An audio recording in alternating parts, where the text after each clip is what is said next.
was a long time in coming.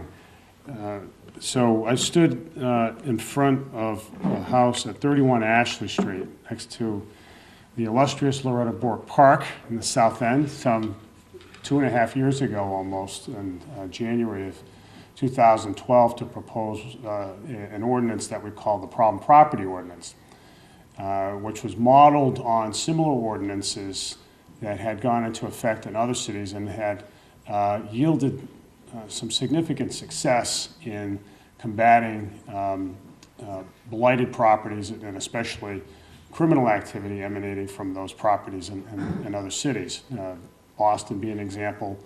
South Bend, Indiana, where our former police chief, Ron Teachman, is now the chief, is another example. There are a number of cities in the Midwest that have had ordinances like this go into effect. And what the ordinance does is simple. It really, the idea is that in our neighborhoods, in certain neighborhoods, there are a handful of properties, and really not that many, that cause a disproportionate amount of the problems because they are invariably owned by absentee landlords who allow the properties to be run down and who invite in as tenants just about anybody who shows up with cash, regardless of criminal background or conduct in the apartment. In other words, someone can, as long as someone's paying the rent, in many of these places, the landlord looks the other way despite obvious signs of criminal activity, and criminal activity ranging from mere annoyance to repeated annoyance to real crime, drugs and violence and so forth. And the examples of these properties abound. We stood in front of 31 Ashley Street, which was a house that we have since demolished in order to expand the park. And that house had been the subject of 200 police responses over a 3-year period. Now imagine that. I mean, a police response every third day. Now, what does that do? So it does, obviously has a terrible effect on the neighborhood.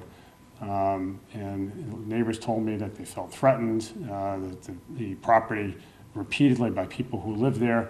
The city removed pit bulls and an alligator from that property at one point. There's drug dealing going on. There's all kinds of things happening at that place over a long period of time. And the police went and did their job from time to time, arrested people for violating the law, but still the property owner allowed in more people who caused more problems. And so, we felt, I felt very strongly that, and as we all know, the vast majority of landlords in our city run their properties like their own homes, and that should be the standard. If you own a property that you rent out to other human beings, you should keep that property up as though it were your own home.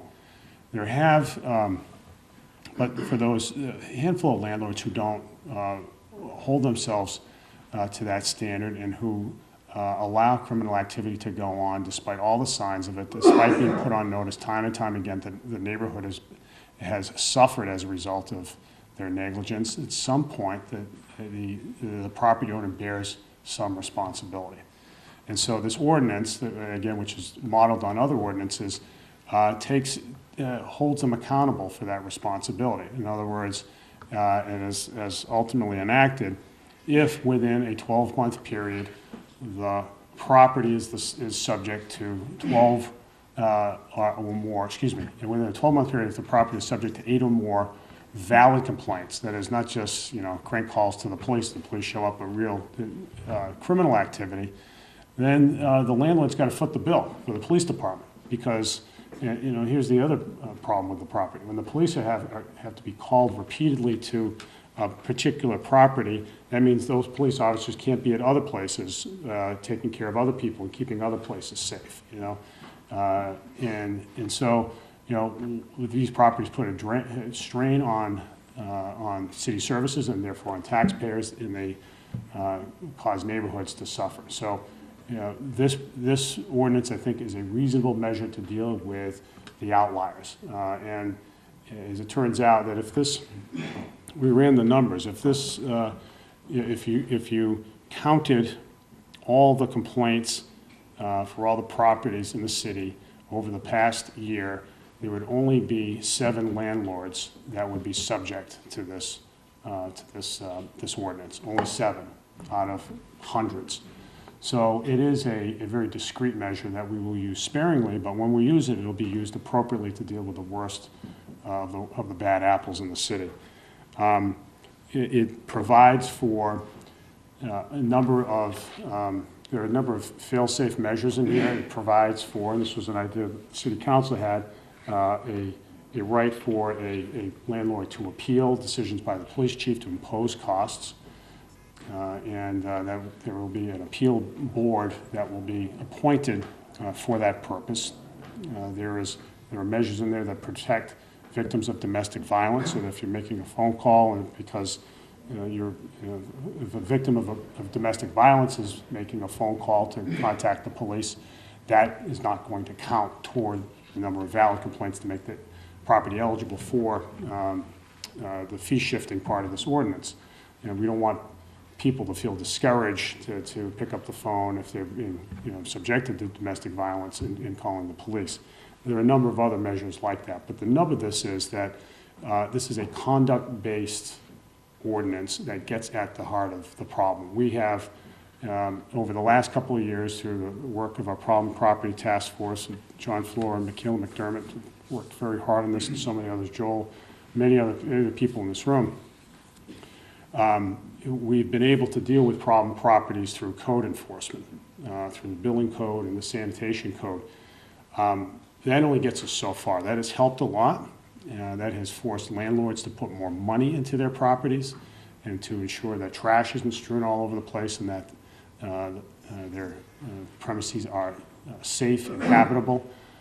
But it doesn't deal with the conduct in the properties. We have a number of properties in the city that, I'll just give you one example. Kenny Resendes could recite off the top of his head, 119 Tallman Street, a place that has been subject to many, many police calls and the ire of neighbors. And yet when we go there, the building's fine, the trash is put away, and there's not much we can do. But there's a bad conduct going on repeatedly at that place. This, and I'm not suggesting that this particular property will be subject to this ordinance, but that is a profile of a property, at least, where the enforcement of this ordinance could help. So there are lots of folks to thank. I start with community leaders who have had over who knows how many years had to deal with these properties and had to deal with complaints about these properties and have had to go to bat for their neighbors, to the police and to city government to do something about them, often in frustration. And in no particular order, there's the dean of our neighborhood groups, Loretta Burke, as well as Celine Sareva, Steve Pont, Kenny Resendes, Bob Tavares. Who else am I forgetting anybody? I think I got everybody. Bob Sousa right here. Who else? Anybody else? I think we got it. Jerry Pinto, of course. So we have, all these people deserve tremendous credit for sticking with it. They've been big supporters of this ordinance, and I'm very just happy for all of you that we can do something now about our neighborhoods. We can take our neighborhoods back by virtue of this ordinance.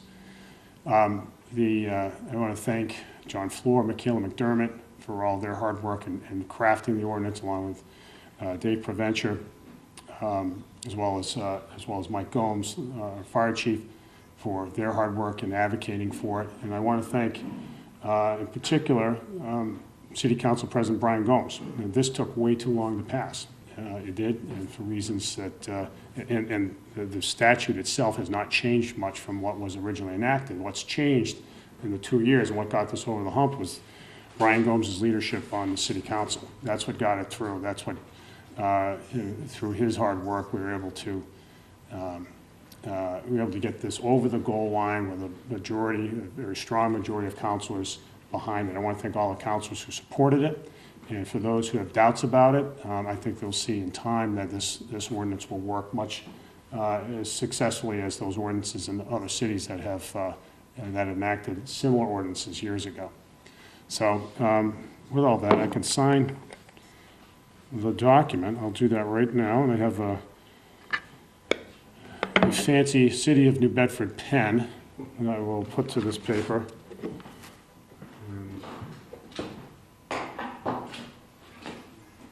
It's only one page, so I don't even need to sit down, so I'll just go ahead and... Steve Urban, what's today's date? 29.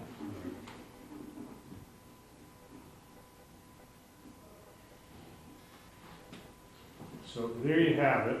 And,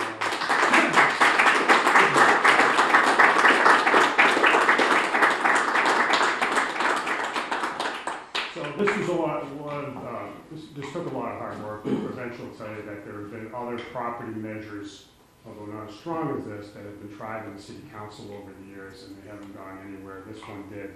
Again, I really appreciate the support of all the councilors. I want to give this pen to Brian Holmes as a keepsake, courtesy of me. Thank you very much, Kim. Thank you. Did a good job. I want to invite up Brian Gomes to say a few words. It's a new day for the city of New Bedford. It's a new day for the neighborhoods of New Bedford.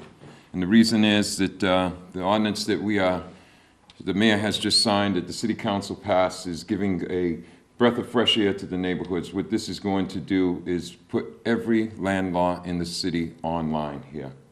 I don't think, as I said to the mayor in our conversation yesterday, that we'll even get to the point where I think many of these landlords will have to go to court because of the number of calls, or even this law be implemented on them due to the fact that they know what the law is now in the city, and they know what they have to do as owners of the property. They have an obligation. I've said that all along. They have an obligation, each and every one of them, to run their properties and protect the quality of life within that neighborhood, to protect their property in itself. It's too many times have we seen beautiful homes just be destroyed because of not the proper action being taken. I think in conjunction with our legal counsel here in the mayor's office, I want to thank, along with my colleagues who did support it, and the groups, the neighborhood groups who have been the eyes and ears of the neighborhoods for the 20, 30 years that I've been around. And things weren't as easy as they are now back in the day when you took position within these neighborhoods and there was a problem. But again, I thank you very much, Mayor. I believe that neighborhoods will see this light in a fine fashion due to the fact that it's spelled out in plain English. This is what your obligation is as a landlord. We expect nothing less. We expect you to protect your home. We expect you to protect our neighborhoods. We expect you to keep the quality of life the way we want to all see it in government, and many in this room, as one that is good in every neighborhood across the city. And again, thank you very much for the opportunity.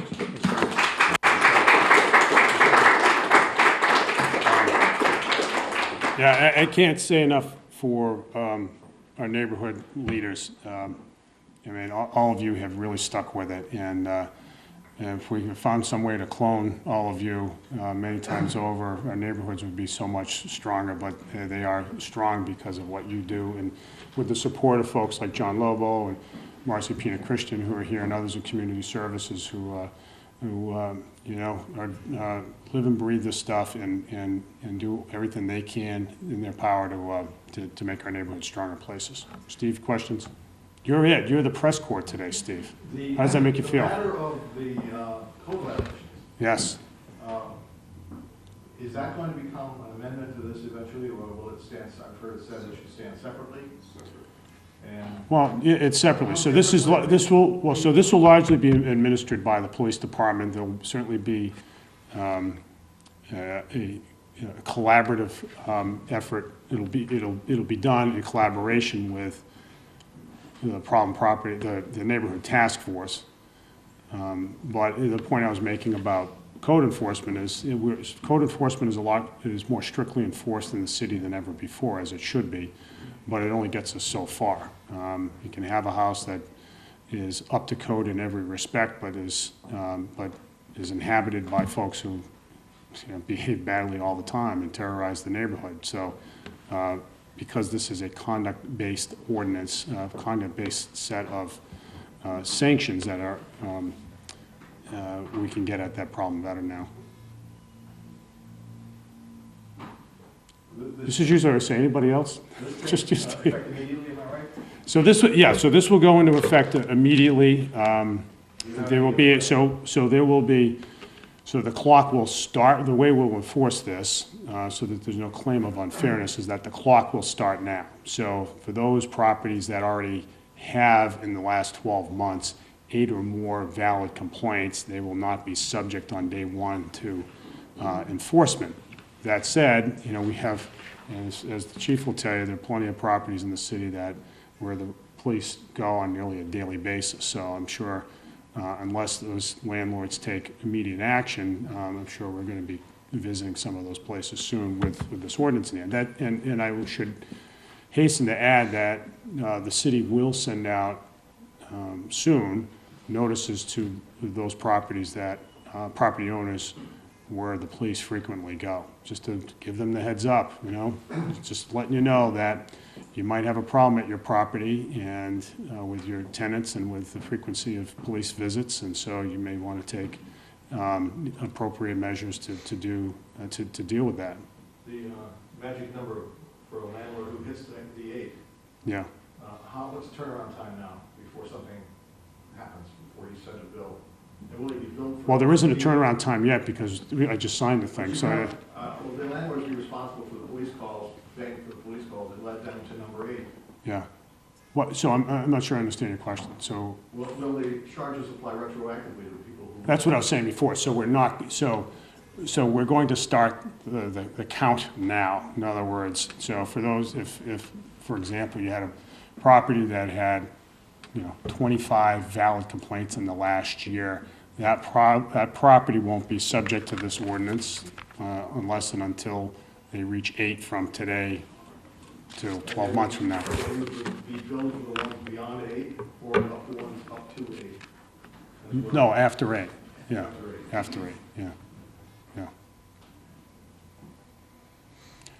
Have you joined the press corps, Loretta? You have your own blog now. We're talking in terms of 1 year. What is going to be, like, say, a fiscal year for this program? No, it's neither a Would it be fiscal year like nor a May calendar year. 1st to May No, 1st? no, within a 12-month period. Yeah, but what is the 12-month period? Which, Going to be if it's what? 8 within 12, yeah, 8 within any 12-month period. What? 8 valid complaints within any 12-month period, it will trigger the statute. Oh. Yeah, The clock Oh, starts it's with the first not- violation? Oh, Yes. I see. yeah. I see. So everybody's at 0 right now. I see what you're saying. In other words, if something comes in, say, on the 1st of June, they've got a whole year from June to June to stay clear or pay the fine. Well, Basically, yeah, if they have from June 1st and then they have another, you know, on a monthly basis each month, and they're going to hit 8 before the end of, within a 12-month period, and they will be eligible for the fees that are described in the statute. Do you have any ballpark estimates of how much of one of these calls is going to cost these landlords? It'll range, it'll depend on the nature of the police response. So it'll be based on the wage of the police officers involved, and to the extent that there are other expenses associated with that too, but that's essentially it. But it depends on the nature of the activity and the nature of the police response. You want to add, Dave? If I go to you really cheap, it's another imagine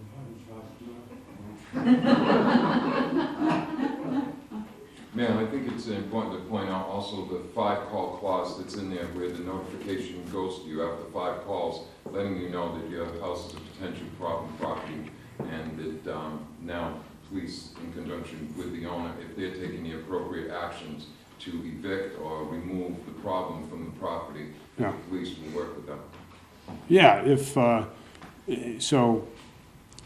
landlord has taken steps to evict the tenant that is causing the problem, any valid complaints within that period, between the period between the beginning of the effort to evict and the actual eviction, those calls will not count toward the number necessary to trigger the statute.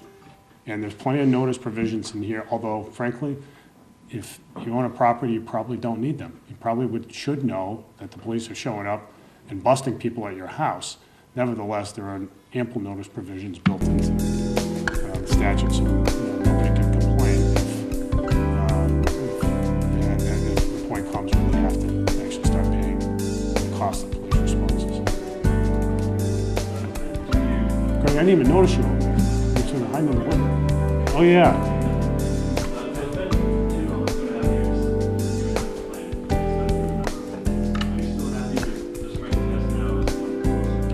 Yeah, I think the amendments were all on the margin. I mean, the essence of this ordinance is that it shifts fees for police responses onto landlords for a certain number of acts of bad behavior within a year-long period, and that's what it's always said. So, now it says, 8 valid complaints. It started off with 6, so not a huge substantive change. So, this thing hasn't changed all that much since the beginning. So it still works, it's still strong, it's still constitutional, and I think it's gonna work. Anybody else? Okay. All right, thanks everybody. Thanks for all the hard work on this.